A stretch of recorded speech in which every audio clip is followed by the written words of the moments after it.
What a beautiful day for football. I'm Thomas Frank Carr. This is the Penn State Football Tailgate Show, presented in conjunction with Seven Mountains Media and Blue White Illustrated. This is the biggest game of the year. Penn State fans feel like they're ready to pop. Good or bad, Aeneas, this feels like a game that means a whole lot because it's a game that means a whole lot, and it's going to be perfect weather for it. We have been blessed so far. Most of these Saturdays, even if it's been rainy, it's been great weather for football on the field specifically. Today, 44 degrees at kickoff. It's going to feel a little bit colder. A little cold today. Your hands feel it, but if you're wearing a jacket, it is perfect weather. Some clouds have rolled in, and that is your game day forecast brought to you by Center Care. In need of rehab after hospitalization or injury, you have a choice in your rehab provider. Set and meet your therapy goals with the Center Care Rehabilitation Team. Call 814-270-6000. Online at centercare.org. People filing in very early, tailgating starting very early. This is going to be a rocking crowd, Aeneas. Just your big game atmosphere at Beaver Stadium, your experience. What is it like when you're one of the players on the field with an environment like we're getting today? Well, there's absolutely nothing like it. There's such a recruiting prowess that comes from it that Penn State is able to capitalize on. These are the moments you live for as a football player. There are several weeks throughout the year where nobody's watching the work that you have to put in to play at a high level, the level that Penn State football wants to play at. And then you get a few Saturdays in the fall to go out there and really showcase your ability against the number 2 team in the country in the Michigan Wolverines in Beaver Stadium, packed house, sold out. It's a beautiful atmosphere if you're a player. It's a great opportunity. We would be derelicting our duty if we didn't talk about what was going on around the Michigan program and Jim Harbaugh yesterday. We're going to do our best, by the way, to try and get some sort of update as this goes throughout the morning if there is anything. Obviously, we are here live and trying to do multiple things. Jim Harbaugh, the suspension, they're trying to file an injunction so that he can be on the field this afternoon. From a player perspective, because there's a lot of, we can talk from this side of the arena, this side of the stands, about what it means for the coach to be on the field, what it means for a program to feel embattled. Let's just start from a player perspective going into this game with all the stuff that's been swirling around them. Can that actually have that us against the world mentality to make a team focus even more throughout the week? How does that work when you have controversy or things like that? Yeah, it's an interesting dynamic. I think your mature players, your vets, they're going to get it. They're going to focus even more. They're going to understand they have to be better leaders. But the reality is, Michigan's roster, nor any college football roster, has a bunch of mature young guys. It's tough to deal with adversity and with national scrutiny like Michigan's dealt with for the last few weeks. So I do think there's some room for distraction for the Michigan roster to come in here and not have the focus that they need to have to play today. So the part of it with Jim Harbaugh on the field, he's suspended for the game days until the end of the season. What does the head coach do on the sideline for his team? Yeah, it varies program by program. You look at Coach Franklin, he's more of a managerial type of style. He's checking in with the offense, checking in with the defense, allowing his coordinators to call their game and kind of filling in and speaking up when he feels he needs to. But some head coaches, like Harbaugh, you see have a more active role in the play calling and in the design of the game plan as the game kind of unfolds. So I do think for Michigan specifically, it is a big impact for Coach Harbaugh not to be around because they're so accustomed to having him. Now, the one thing I will say, at this point in the week, they have had all week long to develop their game plan. They have had all week long to get their schemes in and do all those things. Right. Now, at this point, there's an expectation, an understanding of what Michigan football has to do in their eyes to come in here and win. So I'm not sure how impactful it is today from an X's and O's standpoint. I think the biggest impact, the potential for impact, is with distractions on Michigan's roster. Is there a management side of things that maybe you wouldn't see game day, timeout? I don't know. Like from a player perspective and the execution of the plays on the field, is that something you would notice that your head coach isn't there, other than they tend to be the loudest people on the sideline from what we see on television, if they are always screaming at somebody? Yeah, I think if you're JJ McCarthy, you feel the impact the most because as a quarterback, as maybe a middle linebacker or a leader of a defense, you're having more conversation with the head coach throughout the game. But a lot of times in timeouts, it's your offensive coordinators and defensive coordinators or position coaches doing most of the talking drive by drive. One area that I do think has an impact is, as a football player, I can remember playing for Coach Franklin. And there were times where we had our backs against the wall and we get into the locker room or we see him on the sideline and he rallies the troops. He's a tremendous leader. Coach Harbaugh is the Michigan Wolverines leader, the guy that team looks to when there is some adversity, which they very well could and should run into against a stout Penn State football team here. So they don't have that to look to this week, and that's an advantage for the Penn State Nittany Lions.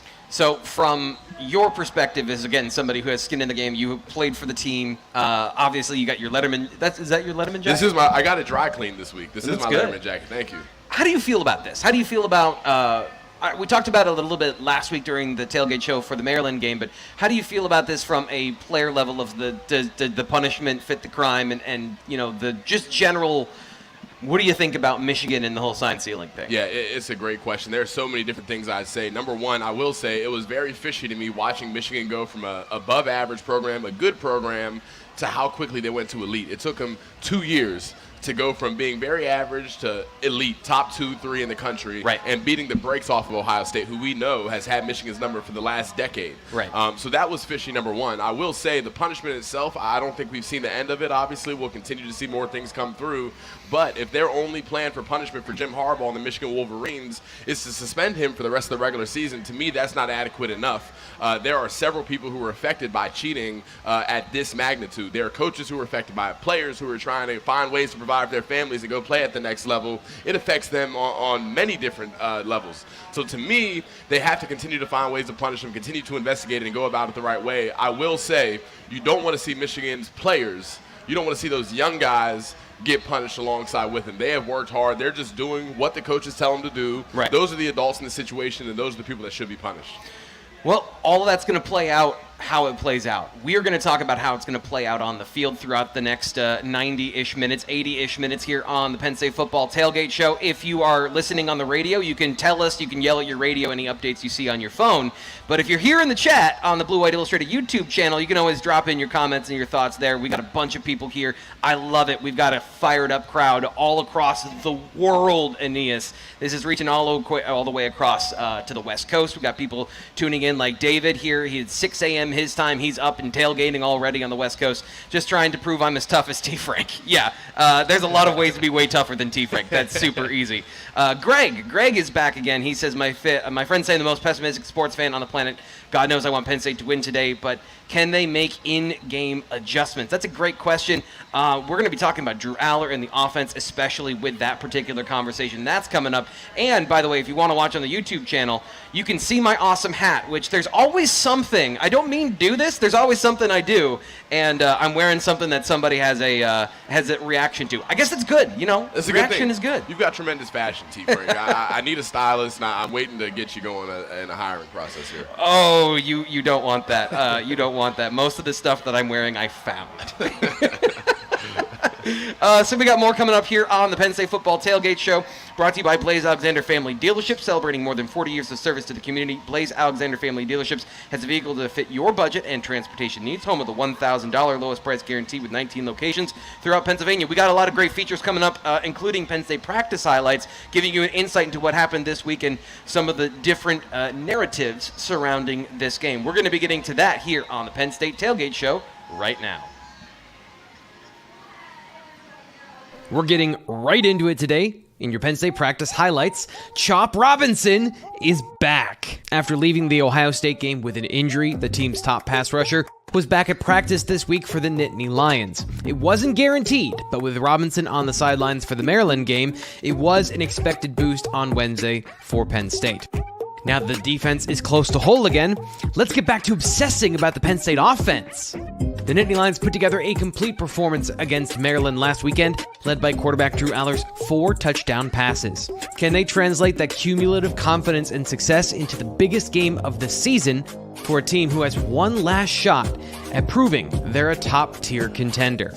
The biggest part of that equation is Aller. He explains what the difference was in the game against the Terps. Really, the past 2 weeks, I've been focusing on just being calmer in the pocket, just with footwork and stuff. And I think that really helped me, especially, I know I mentioned this after the game on Saturday, but the rhythm Coach Jurisic was able to get the offense in on Saturday really helped me a ton.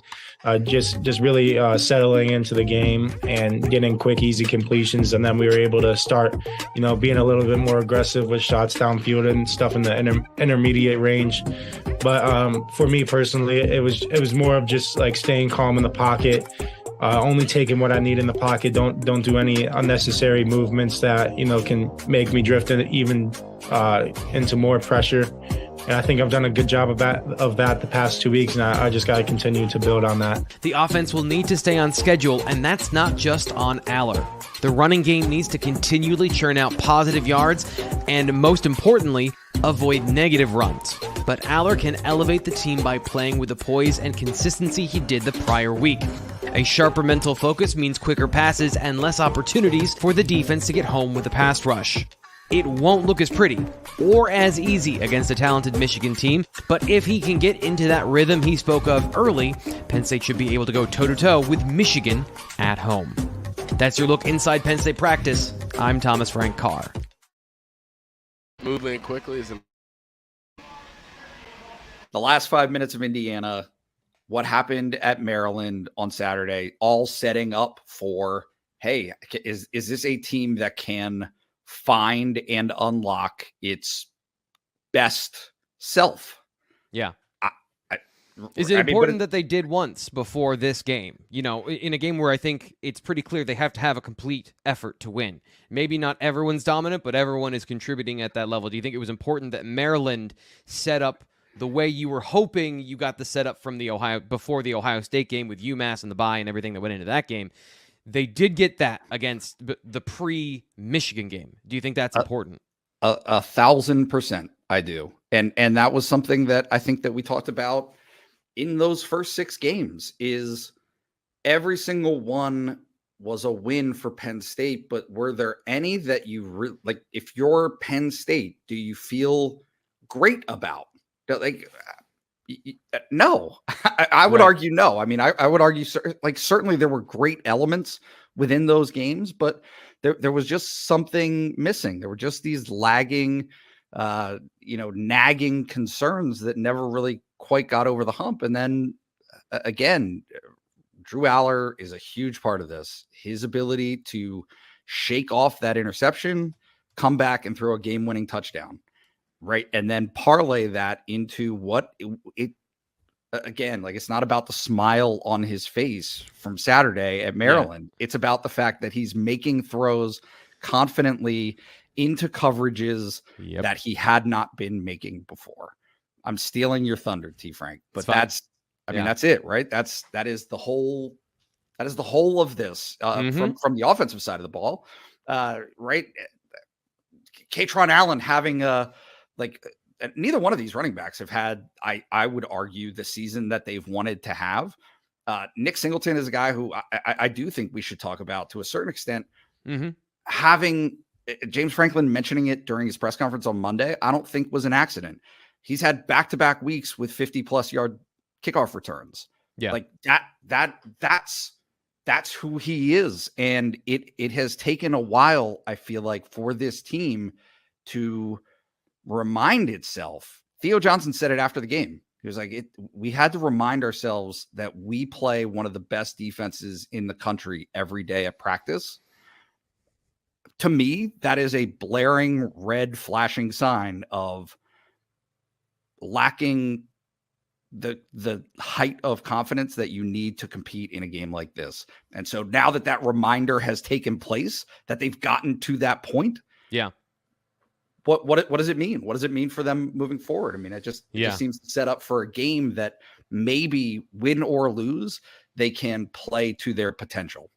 Yeah, and that's the main thrust of this week is, does that carry over to the game? And I guess that's the part that I was trying to highlight. But that was my point, is this is not coverage scheme, this is process.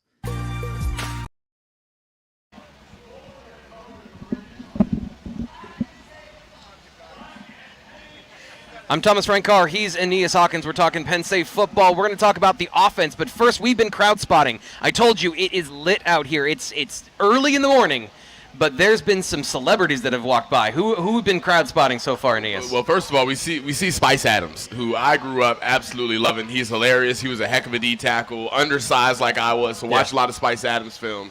And then a man who needs no introduction, the legend himself, LeVar Arrington, Stick City. He walks right by casually. Yeah. So very cool to see LeVar out here. The stars are out early today. Yeah, it was pretty cool. It's pretty cool that you think big names like that. And Spice Adams is on TV. He's an Internet Hall of Famer at this point for his Twitter and X usage. Just walking around. Hanging out. Yeah, hanging out. It's pretty cool, the vibe we got going on here for this big game, despite all of that. We're going to be talking about, finally, we're going to get to some things on the field. This year, Penn State, the Michigan defense, the Penn State offense, that's where we're starting.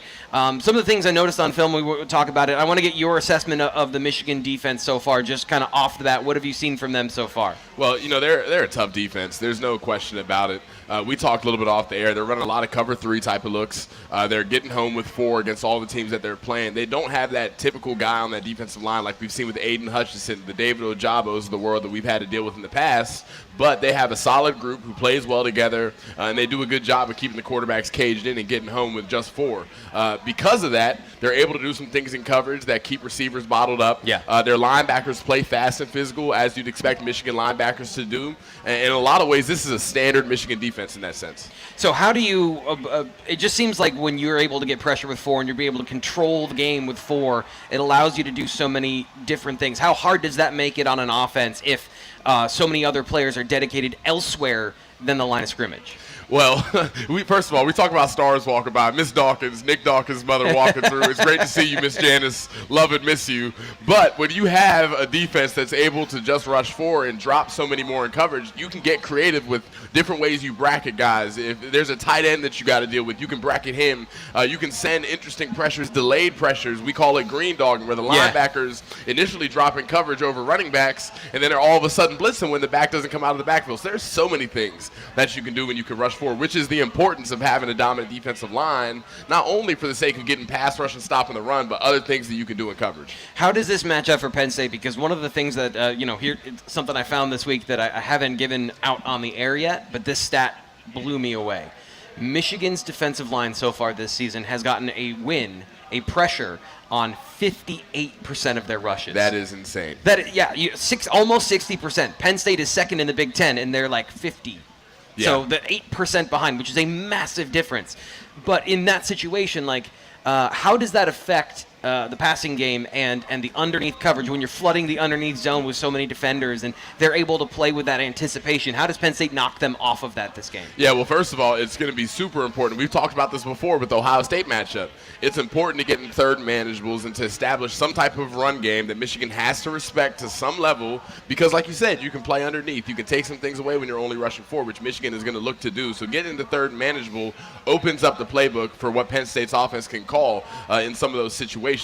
But it's going to take a lot for the Penn State offense to find success against this Michigan defense. Drew Aller played a great game last week, taking some shots, giving his guys opportunities to make plays. It's going to take a lot of that to win this game, but at the same time, your tight ends are starting to get involved. Get the play action going. Get the run game going to open up the play action. Hit your big tight ends. They're going to be guys who are covered. This is going to be one of those games where the smallest windows on the offensive and defensive battle between Penn State and Michigan is going to set the tone and make the difference. So Drew's going to have to thread some needles, and the play calling is going to have to be on point today. What does it look like? And I know you just gave us an outline there, but what does it look like for fans to know, hey, Penn State is now forcing Michigan to do something they haven't done before? Because this is another thing that we can get into is Michigan's schedule, while it has not been great, they have played very well in it.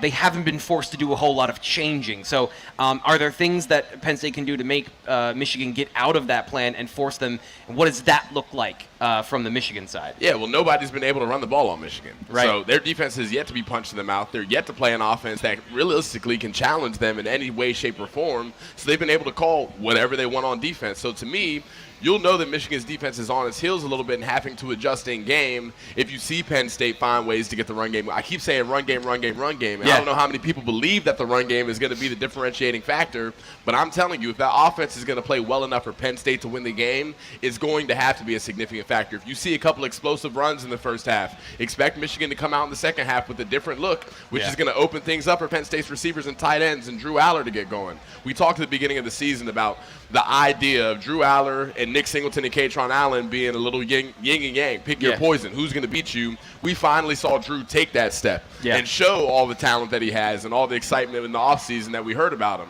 So when Michigan tries to take away one or the other, you got to get the other one going too. Did that click in, do you think? Because that's been the biggest question I've had all week long is, and I understand what you're saying about the run game and how that's so important to set up Drew and the passing game for success. But if Drew plays like he did last week, he also gives that same balance back to the running game. Exactly. Did he make a step, or was that Maryland? Well, it was Maryland to an extent, and we won't pretend it wasn't. But Drew definitely made a step.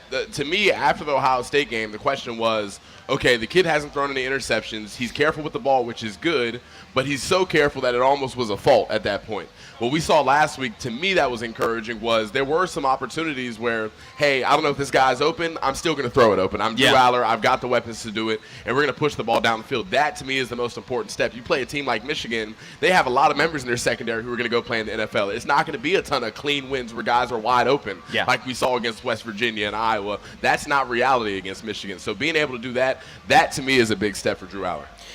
So with the run game, let's talk about the offensive line. What do you think about their matchup up front? Because in that Ohio State game, Penn State wanted to lean on the run game, and they were not able to get enough positive runs up front consistently throughout the game, despite doing some good things early.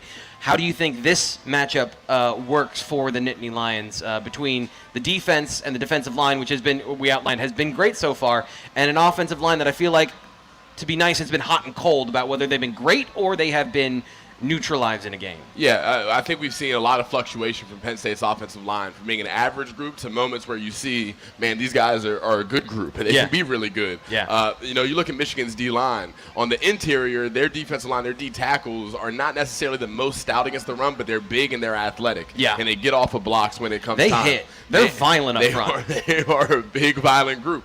So to me, we talked about it a couple weeks ago, and we saw some of it last week against Maryland. You got Olu Fashanu. You got Tyler Warren and Theo Johnson, who are two of the better run-blocking tight ends in college football. C-gap plus runs. Let your best players get out in space and make impact blocks. Michigan's D-line is great. None of them can get with Olu Fashanu. They know it. I know it. And you'll watch the game and you'll know it too. So run behind him. Caden Wallace is doing a lot of really good things. He's taking a big step in year 5.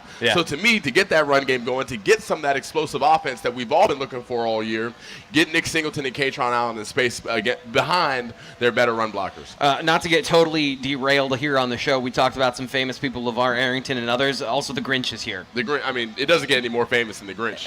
Everybody is here for this game. We're just down from the big noon kickoff. If you want to come say hi like the Grinch, who was staring us down earlier, I think either just trying to get on the show or trying to break us.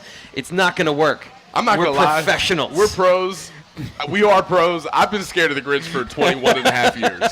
So he's walking towards me now. My fight or flight's kicking in. I'm not sure how I feel about it. So we're going to talk about, speaking of fight or flight, some of the things that are going to go on the other side of the ball. Another great matchup on the offense and the defense. A little bit later in the show.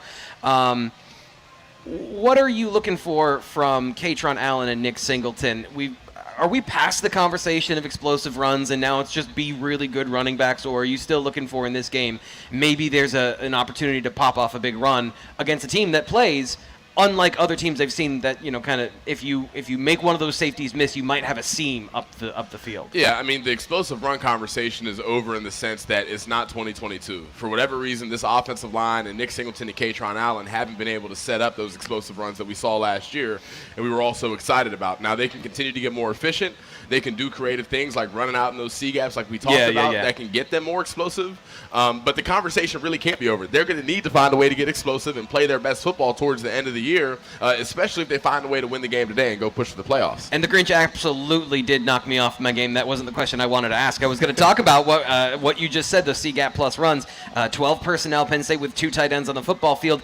Mike Sanderstill is a key part of this Michigan defense. He plays the nickel corner. Yep. He's been good against the run, but Michigan hasn't seen a whole lot of 12 personnel. They haven't seen 2 tight ends on the field. How they match up with that and how he plays against the run, on the perimeter, can the tight ends handle on the edge where they have been hot and cold sometimes, their ability to block down linemen? They've been really good out in space at getting and securing blocks, whether it's on pull plays or it's on screen plays. How they force Michigan in the run game to do something different, I think, is critical, because Mike Sanderstill is a big part of what they do and how they're able to play. It's a very NFL-style scheme, having a guy like that in the slot, being as physical and as aggressive as he is. But this is going to be, again, we talk about how Penn State's being tested in this game. This is going to be a big test for Michigan. It's going to be a big test for Michigan. This is the best offensive line they faced from a statistical standpoint, from a tape standpoint, from all of that stuff. And we're going to talk more about it coming up next on the Penn State Football Tailgate Show. I'm Thomas Frank Carr. He is Aeneas Hawkins. We're giving you all the good stuff on Penn State and their matchup with the Wolverines coming up at noon today. Make sure you stick around. We are talking about, coming up next, Aeneas, his key matchups. Stay tuned. We're getting right into it today in your Penn State practice highlights. Is that response of how he played, or do you think that contributed to his performance? Yes. My wife gets mad when I do that too. She asks me 2 questions and I say yes, because I think it's both of them. Yeah, I think. And me telling them what I like and I don't like, just because, there's only so many plays you get in the game, but like 60, 65 plays on offense. And I think, at least for me, I got to love every 65 plays we call. So I think we've done a great job of just being on the same page as from that standpoint. And I think that's why we're starting to, pick up a little bit more rhythm on offense. Yeah, I definitely think so. Again, with just how the Maryland game went and how, everyone was on the same page, everyone was executing, doing their job every play. Definitely came at the right time because, as I said earlier, Michigan's a great program. They have a great defense. Yeah, pretty similar to that. I feel like they're real down the field attacking offense now. Last year, obviously, they was heavy in the run, so I feel like they've changed up a little bit. But I feel like our secondary has played really well. We got a lot of guys that who stepped up this year, who's made a lot of plays for us. A couple of those guys being Jalen Reed, KJ Winston, Johnny Dixon, Dede Hardy. Those are just a few of the guys who've been playing very well for us these past couple of weeks. It's a front seven that's definitely physical, and that's what we're building here. We want to be physical as well. We want to be a physical offensive line, and we made sure that this week we worked on. We always think about being physical, and when we go good on good against our defensive line, which is very physical and very good, we go attack them and work on our technique and fundamentals, so that on Saturday we're going to match or overextend their physicality, and that's our mindset.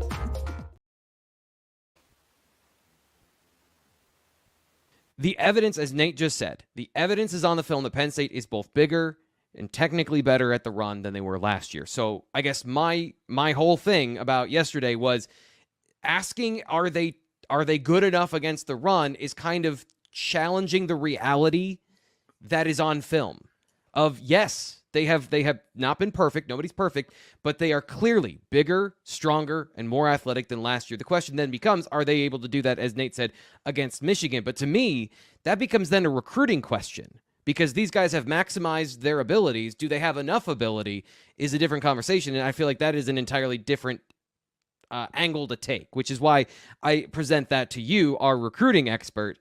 Is that a fair way to phrase that, or am I diminishing Penn State's abilities or overinflating Penn State's abilities against the run? Probably overinflating it a little bit, just because it is a whole different animal when you're talking Michigan, and they're still the number 4 rushing team in the conference. I think what's interesting here is they're the number 4 rushing team in the conference. They're the number 2 or 3 passing team in the conference, but they're the number 1 offense in the conference. Like that's. Right. That is a sign of a dangerous offense. Like, it's not so much that they're going to ground you to death or they're going to throw you to death. They're going to balance you to death, which is sort of a coach's worst nightmare. You take a look at how many college coaches use the word balance way too much. It's never 50-50, but it is something that you certainly can lean on. Michigan's certainly not running the ball with the vigor that they did last year. Penn State, from a talent perspective, from a size perspective, yeah, they can stop that. But I don't think it was talent and size that what did it last year. Knowing your assignments, gap soundness, all this kind of stuff of being in the right spots is what killed them last year. And you're just not going to know that until Saturday. So yes, they have the ability to stop Michigan's running, or not stop. They have the ability to slow down and do this. Penn State fans you remember the pre-Illinois show where we talked about Penn State fans being scarred by the Illinois 21 rushing effort. That's where Penn State fans are with this Michigan. And I get it. It's Michigan. You know what they want to do. They have more ability to do the other thing with JJ McCarthy back there. And that makes for a danger that I would label them as more dangerous this year on offense because they have the ability to do so. Of course, Roman Wilson's had a great year. They've got some receivers that can make some play. The tight end is really good. Is it Loveland? Yeah. He's very good. So they're just more dangerous and more balanced this year. And really, when you're looking at breaking down the matchup of Penn State's run defense versus Penn State or Michigan's run offense, that's not the entire story of this battle. Go ahead, Nate. I was just going to say, I did think one thing that Franklin said yesterday that was, I don't know that many people read it as a shot. I don't think it was a shot, but he said very plainly that they have not been challenged defensively. They haven't. And so when he gets into talking about down and distance, it is that they have had so much success because they are ahead of the sticks all the time.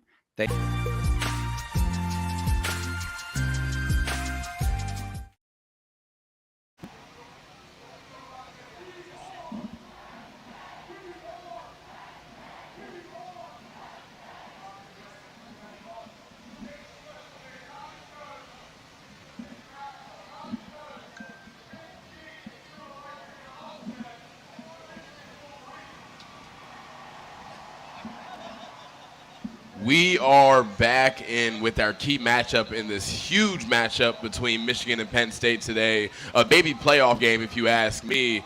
And with this key matchup, I want to take you back a few weeks to a dark week in Penn State football, but one that we have to talk about before this matchup with Michigan.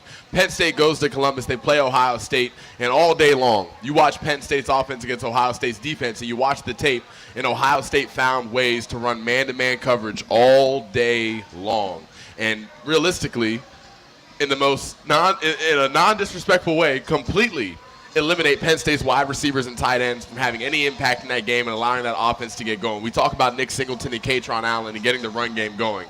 Realistically, the only way for that to happen is for those wide receivers to get going. You could play in the number 2 team in the country. Michigan comes in with a good defense, a defense that hasn't been tested. The question to me is, can Keandre Lambert-Smith, can Dante Cephas and those guys find ways to beat man-to-man coverage when those opportunities come and give that offense a chance to get explosive and to convert those chains when they need converted in the crucial moments of this game?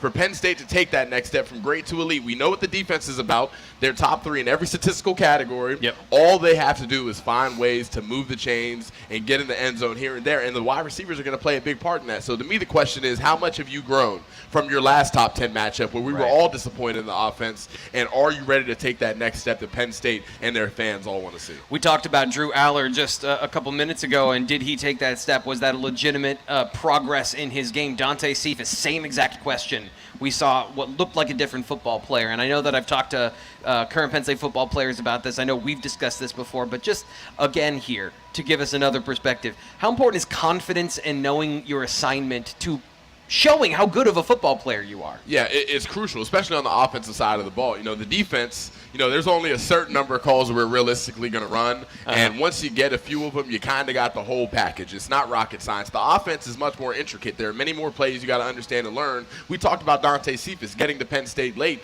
For whatever reason with the transfer, it takes time to learn all those plays. He got on campus so late that it took him into this point of the year to really get comfortable with the plays. And you talk about confidence, regardless of sport, regardless regardless of level, and I'm sure there are people listening who can relate, confidence is a crucial factor. I've seen guys at Penn State football with all the talent in the world who lost their confidence, and they don't get back for 2 more years to being the player that they once were. So confidence is huge, and today is a great opportunity for this offense to build legitimate confidence in who they are. So just a quick aside about that. Kalen King, where do you think his confidence is at? He was pretty open and honest earlier this week talking about the Ohio State game, going back to that.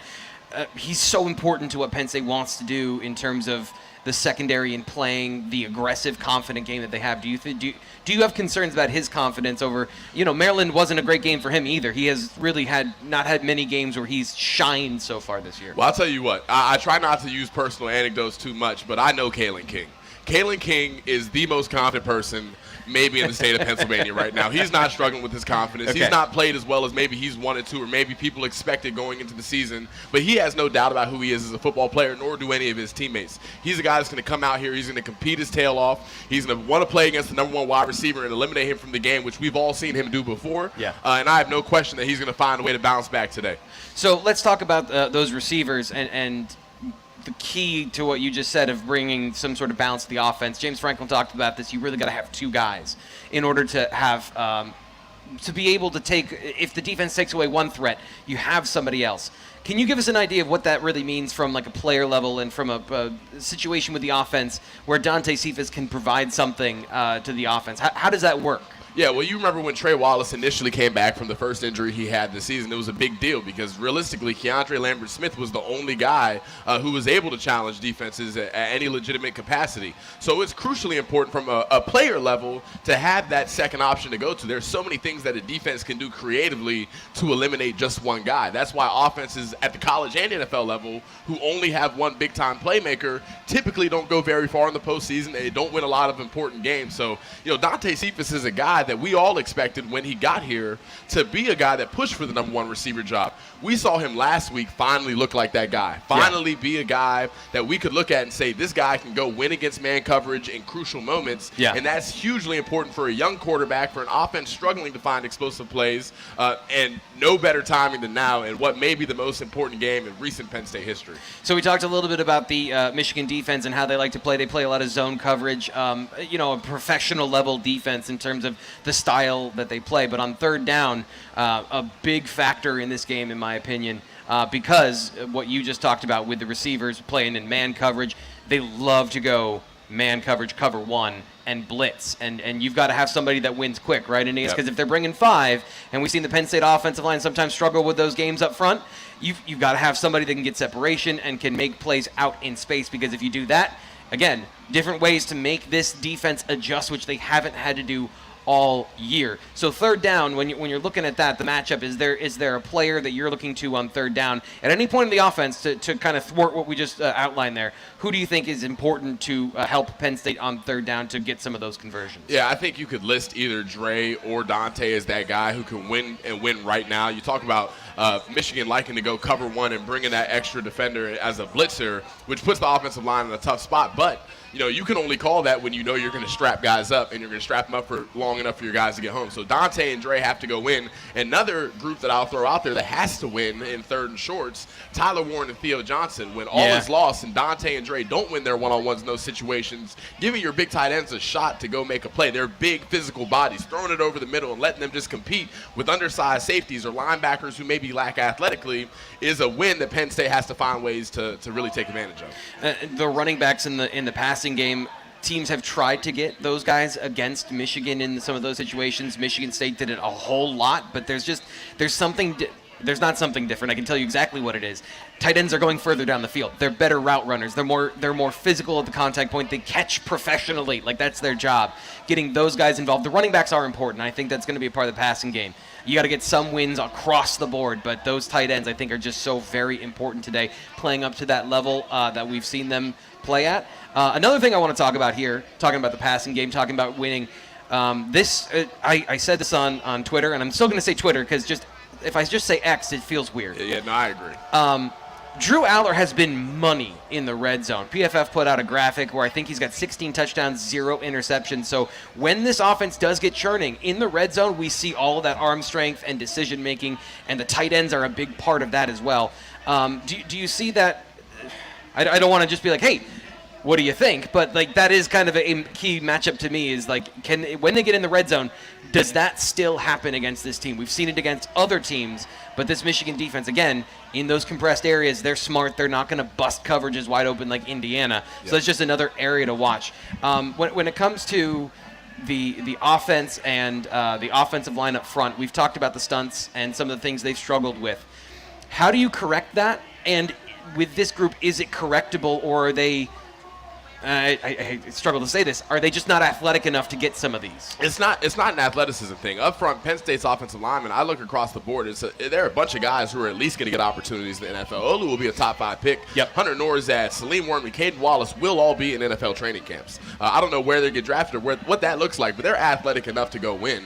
What I would tell you is, when you talk about how you figure out how to stop some of these stunts that we've seen them struggle with, some of the same stunts week after week. Yep. You know, the one thing I do know, Phil Troutwine, their offensive line coach, is a football student. He is a football genius. He played a long time. He is drilling those guys every day with some of the stunts they expect to see, they've seen on film, and then other stunts that he sees that could just come out, maybe some change-ups off of stunts that they've lost to in previous weeks. Those guys are prepared. They've seen any stunt that you see Michigan run today, they have already dealt with. They've practiced. They've seen on film. The question is, you're playing better athletes on that defensive line now. Mm-hmm. Your technique has to be elite to stop those things consistently, and it's very tough to stop a group like that for 4 quarters of football. Just for review for people who may be watching or listening on the radio, what is a stunt, and how does it affect the offensive line? Anytime you see a defensive line up, and a group like Michigan who likes to rush 4 specifically, you know, maybe you don't want to send a blitzer. You can run different games with those 4 rushers. So a standard play, you may see the defensive ends both stay outside and contain. You may see a D tackle in the A gap rushing there and one in the B gap. There's what we call a cage when you're playing quarterbacks, and you got to keep that quarterback caged in. A stunt is simply a way to keep that quarterback caged in, but running games and moving guys from gap to gap while still keeping that quarterback caged in. And that is something that Michigan has found ways to do at a highly, highly successful rate. So we have talked a lot about the Penn State offense versus the Michigan defense, but Penn State's defense. Come on now. 365 days we have heard about the run game. You're going to get me juiced up, T. Frank. So calm down. Coming up next, we're going to get into it. I'm going to get you all juiced up, and then I'm just going to let you off for like 5 minutes to go off about all that coming up. In the chat here on the Blue White Illustrated YouTube channel, we got people asking about injury reports and things like that. BlueWhiteIllustrated.com if you want when the injury report does come out, or the injury availability report.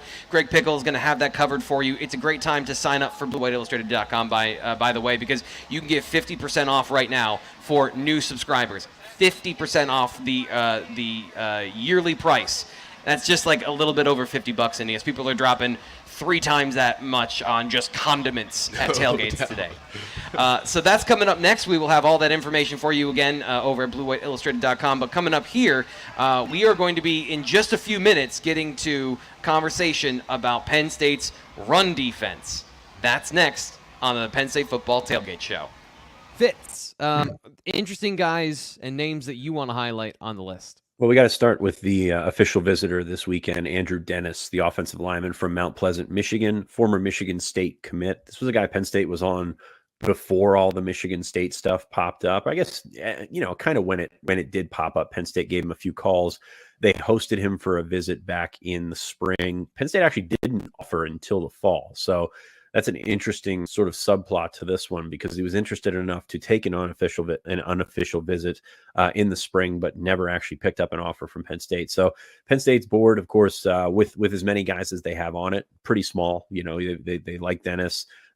Kevin Haywood is still around, in southeastern Pennsylvania, but there aren't a ton of offensive linemen out there, so they're keeping their options open, and they're interested enough to bring him in for an official visit. So he's a guy who's probably a guard. I think he's definitely a guard. There was some talk about some swing, but the more tape I watch, the more I think he's an interior player. And with what Penn State has at tackle in this class, you always want more tackles, obviously, but you have the flexibility to take another interior guy if you want to. And as we've seen this year, interior depth and offensive line depth in general, you want as many of those guys as you can get. So Penn State saw an opportunity here. They're going to bring Dennis in this weekend. I think that he's very interested. I know Clemson's in the mix. I know there's a couple other schools that have come on. He's going to take an official visit to Illinois.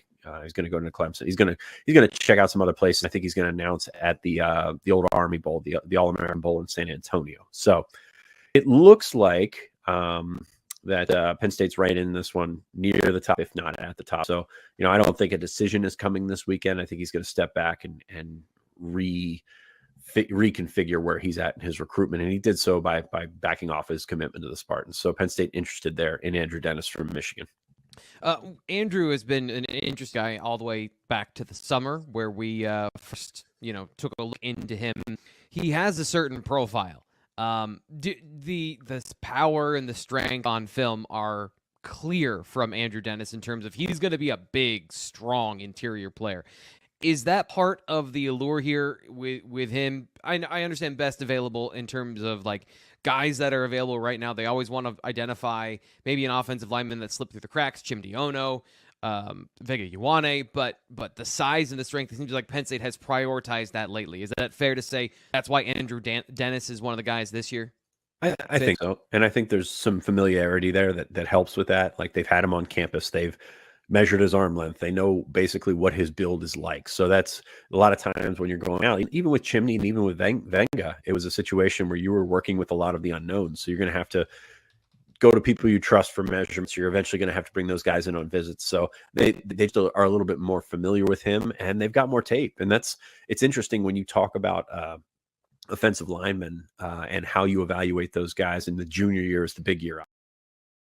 This is the Blaze Alexander Family Dealerships tailgate show celebrating more than 40 years of service to the community. Blaze Alexander Family Dealerships has a vehicle to fit your budget and transportation needs. Home with the $1,000 lowest price guaranteed with 19 locations throughout Pennsylvania. I'm Thomas Frank Carr. I got my car from Blaze Alexander personally. There you go. And I just got it back from them, actually. Oh. Yeah, the wife hit a deer. Oh, hit a deer. Yeah. That's scary stuff, man. Yeah. Well, look, I should say the deer hit my wife. Okay. She wasn't driving in the woods. The deer was on the road. Okay. So, no better next time, really. All of that aside, we are looking at Penn State and the defensive line. Aeneas, last season, Penn State got rolled up on. What was it, over 300 or over 400 yards rushing in the game against Michigan? Something like that? The fans are saying 3. Michigan fans are saying 4. Right. Either way, it's too much, Thomas Frank Carr. It's not the standard. Somewhere in the middle. I'm a great journalist. I know all the facts, But the point is, it's been 365 days hearing about that for the Penn State defensive line. We talk about Michigan and coming in with a chip on their shoulder and us against the world and Jim Harbaugh, blah, blah, blah, blah, blah. They've been hearing about this for a year.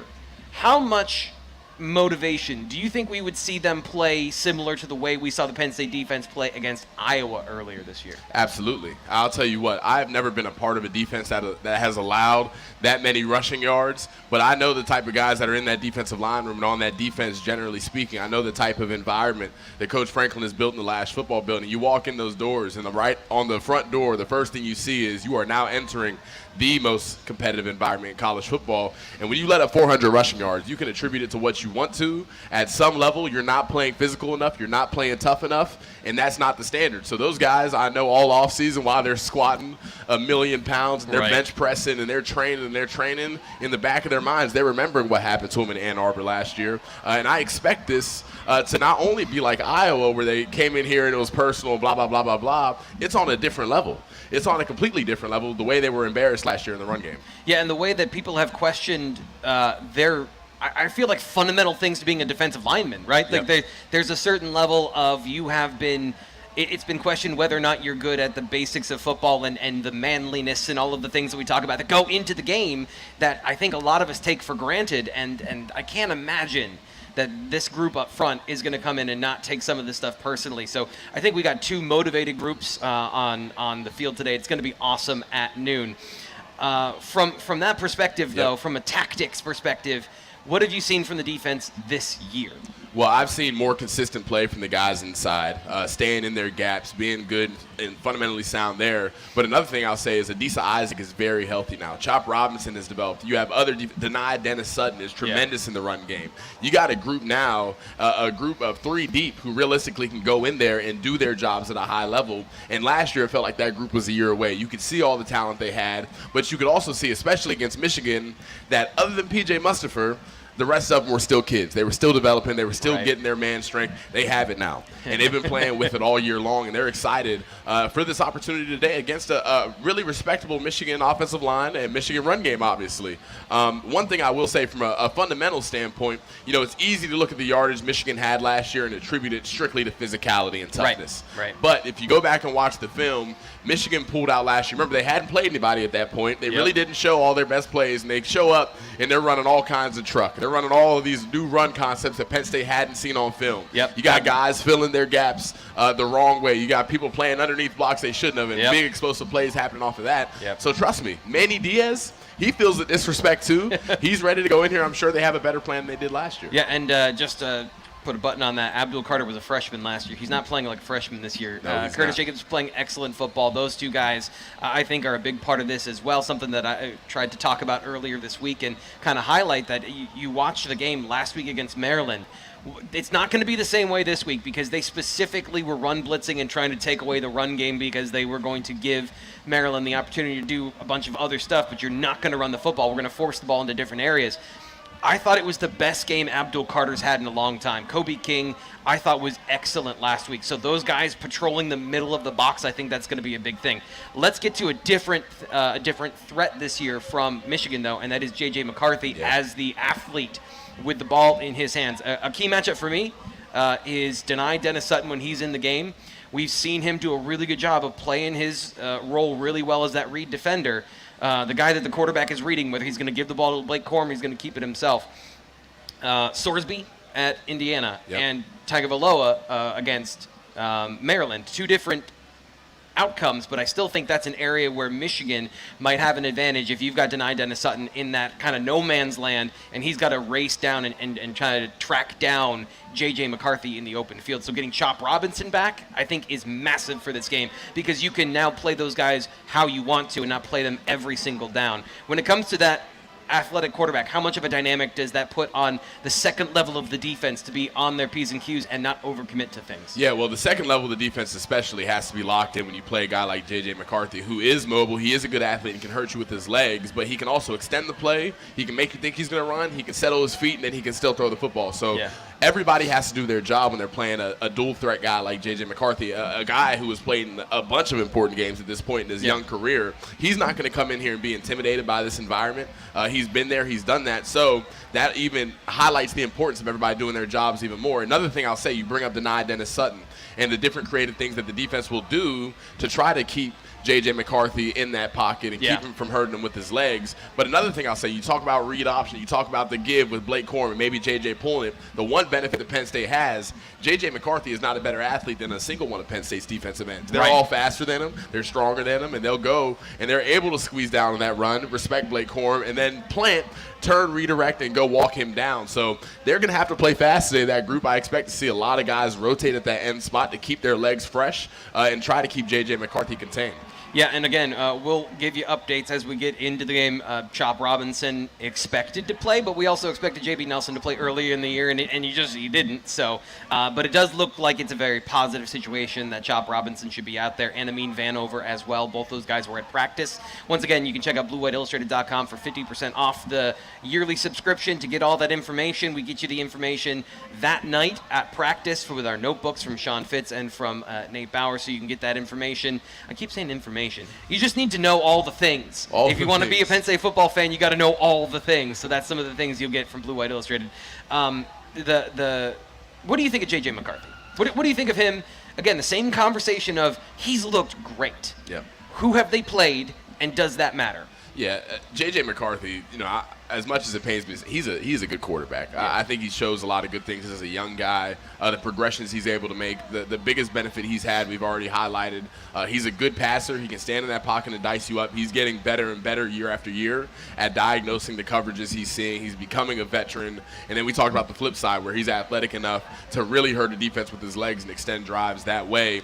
But he's still a young quarterback. We've seen him make some mistakes. He hasn't played a defense that has been able to challenge him and make him pay for those mistakes. makes. And I think if Penn State wants to win this game, we keep putting a lot of pressure on the offense. They're going to have to find a way to take the football away from the Michigan Wolverines. Their offense is dynamic enough. Although Penn State's defense is, in my opinion, the best in college football, they're going to have their plays. They're going to extend drives. The explosives will come out. They'll score on occasion. Can you take the football away from JJ McCarthy? With this NFL secondary you have, with these linebackers we reference, can you put him in a position where he makes the wrong move with the football, and then can you go capitalize on it? You mentioned the cage. How do you keep him in the cage? Because I'm gonna ask you the question. I'm gonna give you a crazy stat I found earlier this week. People who watched the show on Friday, they saw it, but it's bananas. So how do you keep JJ McCarthy in the cage, both as a passer and a runner? You have to do your job every snap. JJ McCarthy is a guy who's played enough big games where he can feel when a guy is outside of their alignment or their job. As a D lineman, it can be easy and tempting sometimes to take an inside move when you think you can get a quick win and go get to the quarterback that way.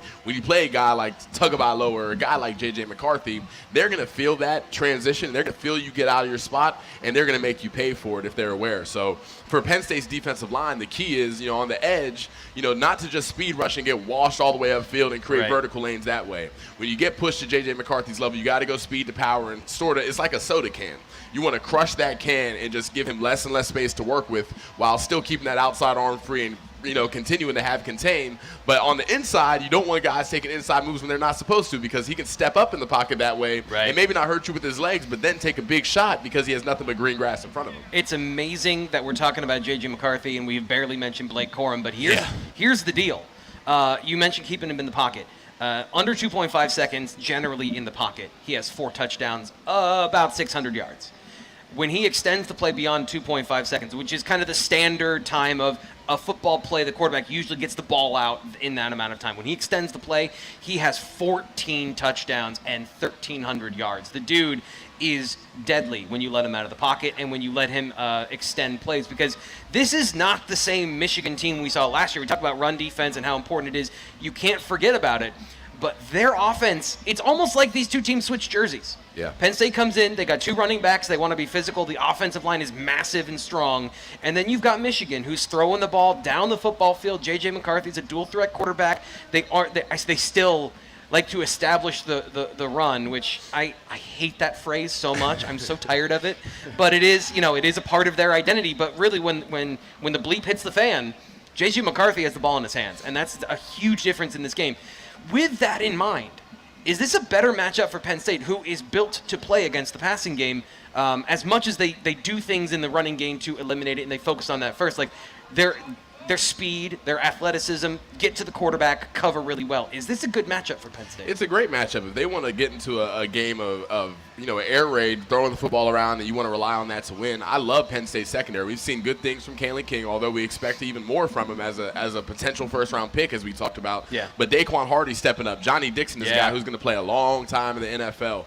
They have all the horses they need in the secondary, not only in the 1 deep, but the 2 deep as well, to compete in that pass game. So to me, you're right. I think it's a better matchup than last year when Michigan, you knew, was going to come in and they were going to run the ball and run the ball and run the ball. Not that Penn State can't handle a high volume of run game, but they're just so strong in the pass game. You talk about the coverage. We got to talk about the pass rush, too. Chop Robinson potentially coming back. Amin Vanover, who has had a bigger impact than people have even anticipated. That defensive end room, they're winning their one-on-one pass rushes. So if they want to sit back, drop back, and throw the football all day, I love Penn State's odds to go make a big impact on the defensive side of the football. We talked about the Michigan defense being able to control the line of scrimmage and control with a minimum amount of bodies. Penn State has been excellent at stopping the run for most of the year, and it's just the scar tissue. I've been saying maybe it happens again today, maybe, but the evidence on film is that Penn State is light years better at stopping the run than they were when they played Michigan last year. So it's going to be a fun matchup. Lots of X's and O's to talk about, lots of individual players. There's one matchup I want to highlight in a little bit, and a couple other things about the Michigan offense I find interesting. We'll get to that next, but right now James Franklin has to have a say. It is the Coach's Corner on the Penn State Football Tailgate Show. We'll be right back. Penn State playing one of their biggest games of the year today against Michigan. Last season, Penn State lost to Michigan 41-17. The Nittany Lions ended up allowing Michigan to run for 418 yards on the night. Head coach James Franklin says he sees substantial differences between the run defense from last year's team and this year's squad. We've been much more disciplined and consistent in gap responsibility. There's been times where we've tried to make plays and get out of our gap, and against gaps, and against good teams, the ball will find the open gap. And I think we're a little bit bigger. I think the size has helped us as well. We're a little bit bigger across the front, specifically the D-line. Not to the point where it's affected our ability to move, because I think that's a big part of what we do as well, is our movements and our games. And then, with them offensively, I just think they do a really good job of getting a hat on a hat. So a really good job of IDing the front, being able to get their 6 blockers on our 6 most dangerous defenders. I think we're better positioned for that. I think we're bigger and more experienced at linebacker. Last year, we were pretty inexperienced at linebacker. So I think the combination of our front 4 and our experience and depth at linebacker gives us the best chance to continue to play great run defense, which is going to be very important in this game. Last week, transfer receiver Dante Cephas had his first game of the season with more than 2 receptions when he caught 6 passes for 2 touchdowns against Maryland. Head coach James Franklin said he's going to need all the receivers to be ready to perform in today's game against Michigan. Yeah, obviously, Dante having a huge game last weekend was big for us. Keandre had a good game as well. The tight ends did some really good things. We just got to continue building on that. We have to continue building on that, not only this week, but then also on Saturday. We need some other guys to step up as well. We need Keandre to take the next step. We need Dante to take the next step. We need tight ends to take the next step, because we're going to have to make some plays, in the passing game. I don't think there's any doubt about it. We're going to have to be as balanced as we possibly can with the run and pass. Stay on schedule, but there's going to be times and opportunities where we're going to have to take our shots, which I know you guys will be happy about, and go from there. Head coach James Franklin says the adversity that Penn State faced earlier in the season has prepared them for today's matchup against Michigan. Yeah, I think it definitely helps. I think whether it's being on the road or being at home, or from a scheduling perspective, who we've played out of conference, all those things are decisions that you make and strategy that prepare you for games like this. So yeah, I think it's been helpful. I think it's been beneficial. But at the end of the day, we're going to have 2 of the best, if not the best defenses in college football in that stadium, very similar to what we faced when we went on the road a little bit earlier in the year. So it'll be a interesting game. It'll be a challenging game for both sides, and I think very similar to our last game. I think it could come down to a 1-possession game. For more on Penn State versus Michigan, just keep listening to the Penn State pregame tailgate show. I feel like Penn State. Number 5. So as you may know, Clayton, I spend a lot of my time every week watching the film, trying to understand the opponent, trying to give Penn State fans an understanding of what's coming. And I could not believe this one. The Michigan offense has gone, I think, full spread. 166 of JJ McCarthy's dropbacks have been with motion. 66 have been without. So the majority of this offense, they do a lot of interesting things. I'm a fan of some of the ways that they're getting players open and stuff they do. But it's kind of a side note a lot of times when it comes to offense. And do you run the ball? Do you pass the ball? But using a trick, I don't want to say a trick, using something like this as a base in your offense feels like really smart coaching to me, and it's done a lot of really good things for the offense. What have your observations been, and do you think it's had the impact that I've described here?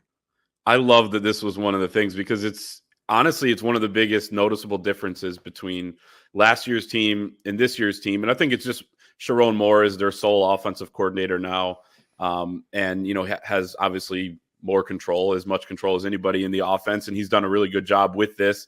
And I think they've done a good job kind of mimicking some of the stuff that's going on in the NFL right now. When you look at the Miami Dolphins, for example, who I love watching, and I love watching the pre-snap motions where those Penn short State fans motions too, like the short ones, like Yes. just giving a guy in. Yeah. For sure, in or even out. Like you'll see this tomorrow, for Penn State fans that haven't watched a ton of Michigan, is they'll have a guy lined up in the slot. They'll motion him. He'll just be sprinting towards the sideline. Then they'll snap the ball, and he's basically already in, kind of like a quasi like wheel route type of thing. They'll do that with Tyler Morris, their slot. They'll use Roman Wilson, their speedy receiver number 1, on a lot of motions.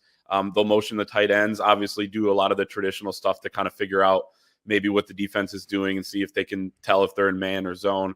And JJ McCarthy's been really good at reading the defense pre-snap and post-snap as well this year. And he's just so experienced now. I mean, he's played over 30, I think about 35 games at Michigan, started, over 20 now. And it's just such a difference. And really, I think, I'm sure we'll get it into a little bit more with Drew Aller and everything, but I feel like Michigan is in a point where Penn State's going to be at a year from now at the quarterback position when Aller gets all these games under his belt. Right. Because JJ last year, mistakes here, mistakes there, inconsistent decision-making.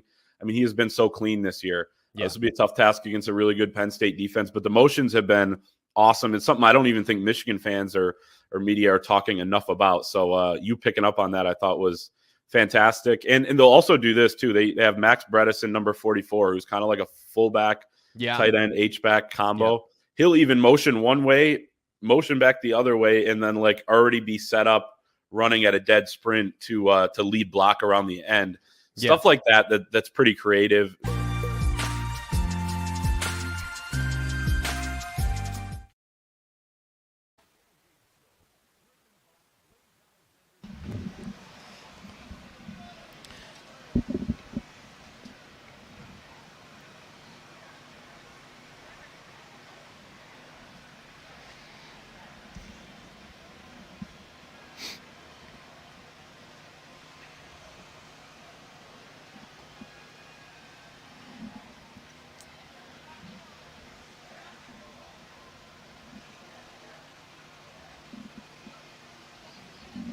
We've been talking about who we've seen so far rolling through the crowd. Yes, the big noon kick is over there. They've got hundreds of people in front of them. We've got thousands of people watching here on the internet and listening on 99.5 The Bus. But Rob Windsor stopping by, your boy. Robert Windsor is my favorite teammate of all time, was my OG at Penn State, 2-time All-Big Ten, NFL draft pick. Always a pleasure to see Rob. So let's take a look around the Big Ten. Northwestern Wisconsin, Maryland, Nebraska, Indiana, Illinois, and Michigan, Penn State. So Michigan, Penn State, that's the game. Headliner, baby. Of the noon games. It's tough going through some of these scheduled games late in the year and being like, what's the implication of this one when really it only matters this game? And then Michigan State at Ohio State later tonight. Rutgers and Iowa also there. I don't know about the tiebreakers, guys. I'm sorry. Like, there's a lot of really smart people that cover football, and we all contribute what we contribute. I don't know about how the tiebreakers, who you're supposed to root for on this schedule. So that's a blind spot in my area here. You and I both, and my thing is, I'm not paying any attention to the tiebreakers until they find a way to beat the Michigan Wolverines, because they don't matter until then anyway. One of the matchups I wanted to talk about early in the show and get back into kind of the defense and how they can slow down a really prolific Michigan offense. Roman Wilson, last year, his speed was a real problem for Penn State. I know we talk about the run game, but one of the things that was the backbreaker and that got them into so many short yardage situations was they were paying so much attention to the run game that they didn't have the resources to stop the option game and some of the RPOs, and Roman Wilson being in space is a danger. Penn State's got Daquan Hardy playing at a high level this year. Is that something, like, how much are you looking forward to that matchup? I love watching Daquan Hardy play against fast wide receivers, because Daquan Hardy is a guy who is, everybody knows he's fast, but you don't realize Daquan Hardy is a straight-up 4.2 guy. Yeah. Like, he's going to go to the NFL Combine. People aren't going to be talking about him as much as they should, and he's going to run a 4.2, and he's going to jump 40 inches, and people are going to be like, who is Daquan Hardy? And he's going to go a lot higher than what people expect. But he's a guy who's not going to back down from that matchup. When he was a freshman, you know who he was matching up with every day? Khalid Jacoby Hamler, who is as fast as anybody is. KJ Hamler was a dog. He's seen speed before. He's seen talent before. He's not ducking that matchup, and you're right. With how much focus they've had to give the run game. There are going to be some times where they're one-on-one with these speedy receivers that Michigan has, and they're going to have to find ways to win. And I truly believe that secondary has a chance to go do it at a high level. Yeah, he's just been running routes for receivers this year. It's been amazing, the transformation. And I'm going to tell you again, we're going to talk about confidence again. Last year, watching him on third down early in the year, it was kind of like, well, just target 25 and you get a first down. Now it's like, just target 25 and you're going to throw a guy running a great route. It's just not the guy you're trying to throw it to. I mean, Daquan is playing at such a high level. I didn't realize that obviously the punt returns, anytime you take 2 back in the game, that's impressive. But the Ohio State game specifically, you saw at the start of the game, Ohio State clearly was like, we're going after 25. I think we got a matchup there. And the kid had like 3 or 4 PBUs in the first 2 drives. And they just stopped. Dude, they were like, all right, we're done. We're done going after 25. He's locked in. But it's impressive. And I will say, the older you get in Penn State football, the smaller the margin is for improvement. It's easy when you're a high school recruit coming into your freshman year. You're going to have huge leaps and bounds where you get better. Yeah. But in year 5, to improve that drastically is rare, and it doesn't happen much. So a lot of credit to Daquan Hardy for the work he's put in. And speaking of this, we've talked about him a little bit before, but I just want to echo this again. Last year, coming into some of these big matchups, Caden Wallace, you were just kind of holding your breath every time they were in a 3rd and long. And maybe he'll lose some today, but, I mean, you look at this game, and Penn State has 2 tackles that can play really well. Yeah, for the first time in a long time, they have 2 tackles playing at a really high level. Caden Wallace is another guy who's taken huge leaps and bounds, a guy that's always been super talented. You walk by him, he's physically imposing, he looks the part, but he's taken huge steps. His biggest thing was consistency, right? We'd see him have some really good snaps, then we'd see him get out of his technique and get beat when he shouldn't. His technique is a lot better now. He's playing more physical, he's better in the run game, and is paying off for the Penn State offense. I did a little bit of investigation this offseason, looking back through history, and his play this year, and in this game specifically, can put him in position to be the best right tackle under James Franklin in the last 10 years. Like he is, from a production standpoint, he's already up there. He just has to put those meaningful games on tape. And, for Penn State, if they got a clean pocket, Drew Aller back there, the confidence he plays with is going to skyrocket if he feels like his right and his left are protected.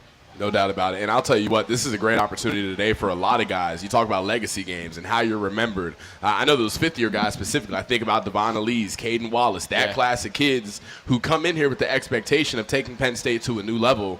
If you really think about it, this is the last opportunity to leave Penn State better than you found it. If you go beat Michigan today, if you have a really good season and you end it the right way, you got an opportunity to go down in history and be remembered with groups like 2016, that Big Ten championship group. And that's so important to those guys. I know they're going to play their tails off today. Yeah, how do you do that and still play loose and free? Because that's a big thing in this game, is playing with the confidence and the intensity, but also not being so tight that you make mistakes or that you freeze up at times. Yeah, I mean, you look at it, you watch the first drive of any big game. A lot of those young cats, you can tell, they're playing tight, they're nervous. It typically takes them getting hit or hitting somebody or something happening, a penalty, whatever it may be, and then all of a sudden they play loose and they remember they're just playing football. But, you get to a level, this level specifically, these guys are elite athletes. They live their entire lives for moments like this. From the time they were 4 or 5 years old, they were in their garages throwing footballs and basketballs off the wall, playing catch. I mean, this is who they are. This is what they do.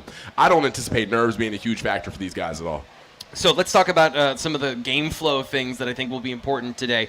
Penn State, they won the game in the first half against Maryland, and then it became a blowout because they got into rhythm early, and they were able to get points early. You can win the game in the first quarter. You can also lose the game in the fourth quarter, but if you pass off that chance early, you're now delaying and putting more pressure on the game later. So how does Penn State start fast in this game and get that same rhythm they had last week? Well, the important thing that they can control is the field position battle. Kickoffs, they can do a good job there. They've started to really click on special teams, so really dominating there is going to help them offensively.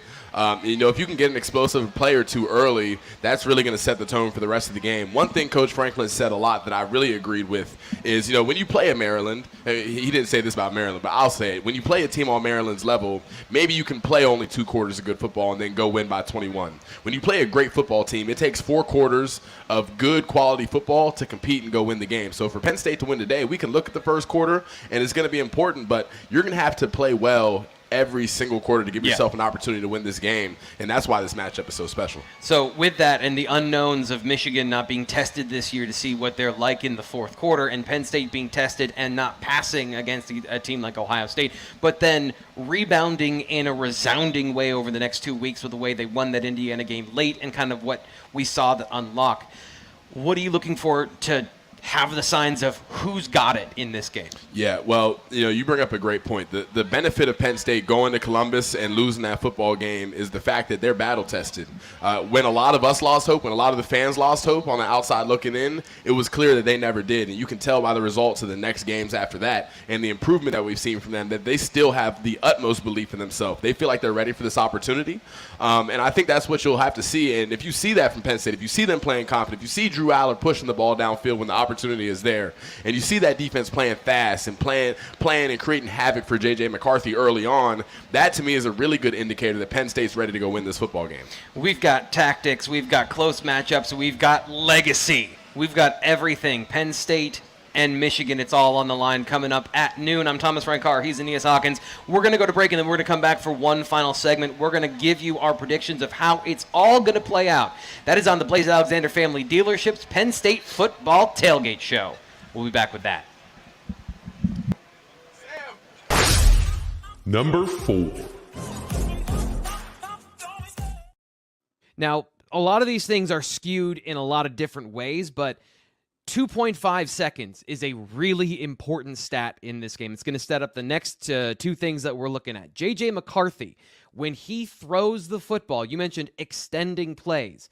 In under 2.5 seconds, quick throws, rhythm throws, things like that, 4 touchdowns, 756 yards. When he extends the play over 2.5 seconds, 14 touchdowns and nearly double the yardage. Can you describe, other than extending the play, like what is going on here that he is so effective when he is holding onto the football? Because usually there's either a better split, a more traditional split of it's a little 50-50. You don't always have so much success leaning one area. Or when guys hold on to the football, they're less successful. So what's going on in the Michigan offense here? Yeah, I'd say like a year ago when he held on to the football, he was less successful. I don't have the numbers in front of me, but at least less successful than he is this year. And he didn't know when to exactly run. A lot of times he would just kind of take off and take some unnecessary hits, which is something that he's kind of known to do as well. They've tried to keep him, as upright as possible. But this year, the decision-making has been really good where, and this was particularly evident early on in the year. Maybe it was just because he was, it was the beginning of the year and you really were starting to see the improvements that he made. But it's like he will look like he's about to run. He's going towards the line of scrimmage, but his eyes are downfield. And again, I just think a lot of that comes with experience. He knows what he's seeing out there. He trusts his eyes, and then he'll make a throw down the field. When it comes to what is actually happening, on some of these plays, I think it's a few times really, he should have been sacked so far this year many more times than he has. Yeah. But he'll get out of there and keep his eyes downfield. And then the receivers have been so good at the scramble drill, and they talked about that this offseason, how they really worked on that. They knew that the play's never dead when number 9's back there. Well, okay, we got to put him in the best spot. We got to be in the best spot to get open. So Roman Wilson has been the recipient of those. I have a stat from Sports Info Solutions. I think Roman Wilson still leads the country in broken play touchdowns. Mm-hmm. And then JJ McCarthy's just behind Caleb Williams with 6 of his touchdowns are on what they call broken plays. He's 14 of 16 completing broken plays. So when the play breaks down, when it's, you're no longer running the route that you were originally running, JJ McCarthy can buy enough time and the receivers can get open enough for those to still be splash plays. And it's going to be interesting to see how it plays out against a Penn State defense that has the best pass rush by far Michigan will have played, and really the best defense overall. This is an outstanding Penn State defense. So I think that plays a factor too, is really a lot of the year they haven't played, too tough a competition, but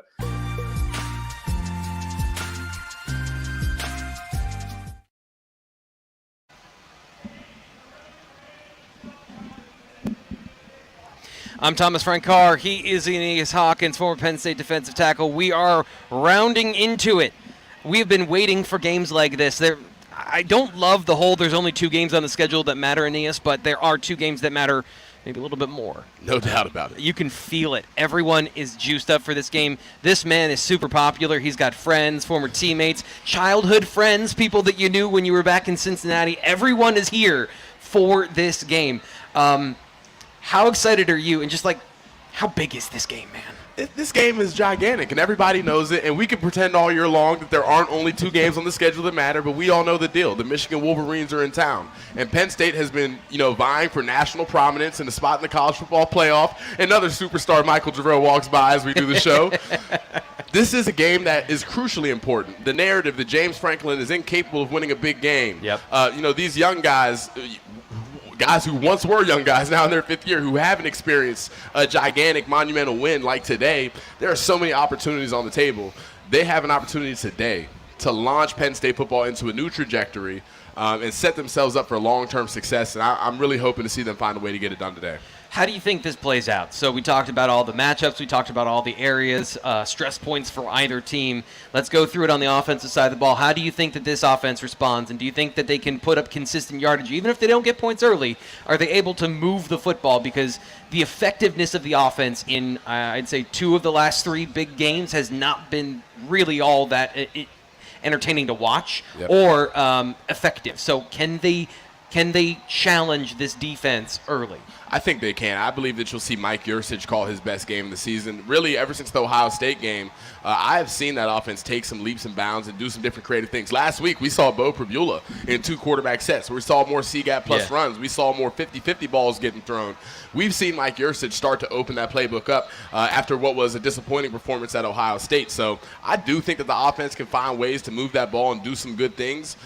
We talk about the tight ends. I expect to see them involved with a heavy dosage today. I think there's a matchup nightmare there that the Michigan Wolverines have to figure out how to stop. And it's going to take a big game from Drew Aller. We talk about legacy. We talk about opportunity. 5-star quarterback, the great hope of Penn State football as we build him throughout the entire year. It's time to set the tone. It's time to assert yourself into national prominence. This is a great opportunity to let everybody know who you are and show the world that you are here to make a big impact in college football. I think that the offensive line, too, we talked about some of the matchups they had that weren't great. We talked about the Ohio State defensive line and some of the advantages they may have had on the interior against guys like Hunter Norzad, not having J.B. Nelson out there in that particular game. This week, you mentioned it earlier, I think Penn State can run the football. You look at the Minnesota game, it hasn't been consistent. There's been no team that has really done it to Michigan consistently, but there have been little gaps, little glimmers. Minnesota runs I wouldn't say similar, but they also run outside zone, and they were able to crack some big plays on the interior. So I think that group is going to have an opportunity, again, talk about shifting the narrative. Penn State doesn't have a good offensive line. They're not able to stop the run, et cetera, et cetera, et cetera. I would love to see new narratives. I would like to not have to come on the post-game show and say, well, here's the 30th year in a row of X. Like, those are the things I think are super interesting today of how Penn State can have balance on offense. And then it's just really about a one-game breakout versus the rest of what you've seen from me on the offensive side of the ball. Defensively, great matchup. I think one of the most entertaining things we're going to see this year is this is just such a meaty matchup with all the things we talked about. How do you think it plays out for Penn State? Let's start up front and then work our way back. Up front, key number one, I'm sure they've said it all week. We know that Michigan is a team now that is throwing the football more than ever. But in games like this, in November, top 10 matchup, Michigan is going to go back to who they are at their core. They still have Blake Corum, who once was a Heisman contender. Mm-hmm. You got to stop the run up front. Devon Elise, Akeem Beamon, Zane Durant.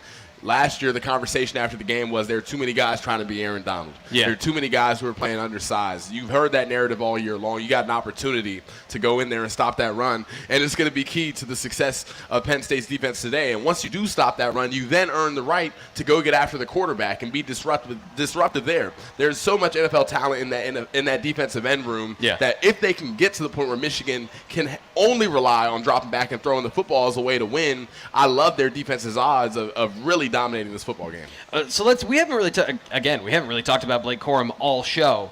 He's still a good running back, but coming back from a knee injury, what does that do to your athleticism and your ability to operate, especially at a position like running back, which is so built on being a better athlete? than everybody else. Yeah, running back is all athleticism, right? And anytime you tear that knee up, for any guy, it takes time to get back athletically to where you were. Another thing you got to mention is just from a confidence factor, and we talked about it earlier, working back from a big knee injury is tough to do mentally, and that's the toughest part of coming back from that. Blake Corum is still a very capable running back. He can hurt you still, even coming back from that injury, and he's a guy that they have to respect. And he's going to come into this game with his own vendetta against this Penn State defense. He's heard all week how talented this group is, and it's going to be a really fun battle to watch, from an unbiased perspective, without being, take out the Penn State hat and throw all that out the window. Leave the coat on because it's cold out here. I'm leaving that coat on one way or another. But there's talent all over this field, and it's basically like watching the NFL game before watching the NFL game. There's so much talent on this field. So we got a question here in the chat that I think is going to be a part of this game, part of our prediction segment here. Tyler Maxwell says, is Penn State going to use Beulah in the red zone, or was that just on tape so Michigan had to prepare for it? What do you think about, first off, what do you think about how effective that was, and do they use it again today? Yeah, I go back and forth with this. I think it's a nice wrinkle. I think it gives Michigan more than they have to prepare for than what they maybe want to. Bo Pribula is a guy that, ultimately Penn State fans will see is a very talented quarterback, can throw the football around. Obviously, people are focused on the type of athlete he is, and Michigan will be focused on the type of athlete he is on the ground. And ultimately, it's another thing that they have to be prepared for as a defense. So I wouldn't be surprised if that came out today in the red zone specifically, especially if early on in the game Penn State is able to get to the red zone, but then isn't able to convert it to touchdowns. Yeah. They're going to pull out anything they got to pull out to find a way to get that offense going today. No, I completely agree. I think the area, I'm not saying the red zone, I'm saying the low red zone inside the 5-yard line when you need that extra hat in the run game because the safety is basically breathing on the center. You need an extra hat in the run game. Bo Pribula, as long as he doesn't trip. Yeah. Tripped twice on 3 plays. He did. And Bo's a better athlete than that. And Bo knows that too. I don't expect to see Bo continuing to have issues tripping when he's got nothing but green grass in front of him. My buddy Tom Hannafin here, by the way, he says, can we talk about how T. Frank is rocking the hell out of that hat right now? We've been talking about it all show, Hannafin. We've been talking about it all show. So don't worry. We have been on that one. So with the secondary matching up with the receiving core, we've talked. This is JJ McCarthy.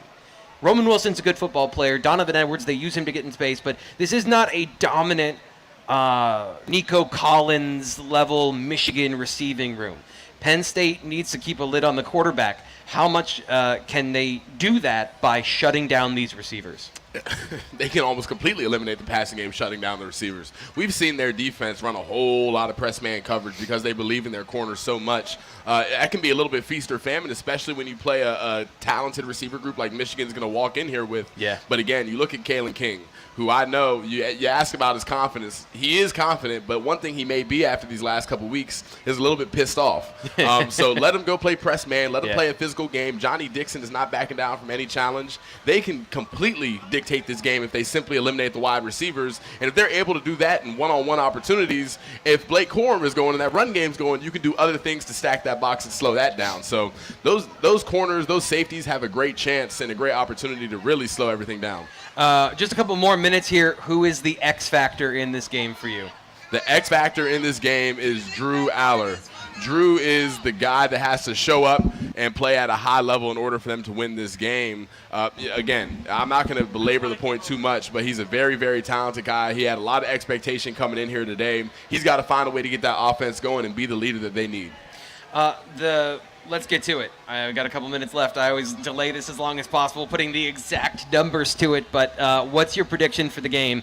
What do you think Penn State's going to be able to do here? I've gone back and forth with this. I got a lot of respect for Michigan's team. Although they're cheaters, they do have a talented squad. Regardless how it is. Hold on. Let me get the back of my hand out for that compliment. Regardless, they're going to come in here. They're going to compete. They're going to be motivated with the absence of their head coach. But Penn State football is due for a big win. They don't have to get too far out of the realm of who they are to go win this. They're battle-tested. They went to Columbus, and they feel like they could have won that game. They played their worst offensive game, and they've done nothing but improve offensively since that moment. They're prepared. They understand what's at stake. Penn State football in Beaver Stadium in front of 110,000 people wins the football game 27-24, and the crowd goes wild. Ooh, buddy. All right, so that's Aeneas' pick. We have the exact same score. We're just flipping it. For me. You're flipping it. Flipping it. T. Frank. Here's the thing. I think Penn State can win this game. I think that Drew Aller can go out and show that he is a 5-star quarterback that can take Penn State to the next level and be an elite offense. I have exactly 1 game and 4 minutes of proof of that.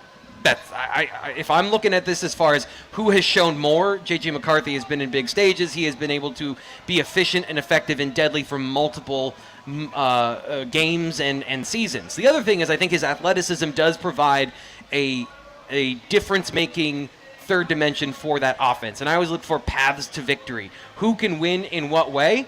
To me, that's the thing, is Michigan has more paths to victory than Penn State does on offense. And on defense, I feel like it's basically the same. There's a bit of a wash here between these two teams that are both really good. But it's the total of 3 points. So Penn State, I think their special teams are good. I think that they can execute on offense and defense. I just need this team to prove that they can come out and play loose on offense in the big game. That's exactly what we need from them to do for Penn State to get a victory. I'm Thomas Frank Carr. This is the Blaze Alexander Family Dealerships Tailgate Show. Aeneas Hawkins with us. Thanks to everybody for putting on an amazing show here in front of the Bryce Jordan Center. Penn State, Michigan coming up at noon. We will talk to you on the post-game show coming up later.